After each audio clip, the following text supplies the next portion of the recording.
बारामती आणि राहुरी विधानसभेच्या पोटनिवडणुकीची घोषणा होण्याची शक्यता आहे. बारामती आणि राहुरीच्या विधानसभा मतदारसंघात कसं बघतो? मला असं वाटतं की जर त्याची घोषणा झाली तर दोन्हीकडच्या निवडणुका या मला असं वाटतं की बिनविरोध व्हाव्यात आणि एकमताने सर्वांनी मिळून निर्णय करावा असा आम्ही प्रयत्न करू.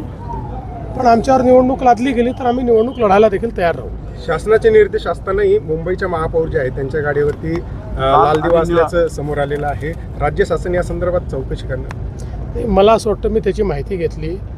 लाल दिवा गाडीवर वगैरे नव्हता, पण बॉनेटच्या ठिकाणी त्या ठिकाणी लाल दिवा होता. त्याच्यात काही महापौरांचा दोष नाही आहे. त्या संदर्भात राज्यामध्ये कोणीही लाल दिवे वापरू नयेत हा जुनाच आपला निर्णय आहे.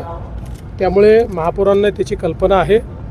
मला असं वाटतं की विनाकारण त्यांना टार्गेट करण्याचा प्रयत्न आहे. अशा प्रकारे टार्गेट करणं योग्य नाही. सध्या गॅसचा तुटवडा नाही, इंधन तुटवडा नाही असं म्हटलं जाते. मात्र युद्ध परिस्थिती जर लांबलीच तर काय आव्हान तुमचं नागरिकांना राहील? मला असं वाटतं की नागरिकांनी केंद्र सरकारच्या निर्देशाप्रमाणे वागलं पाहिजे.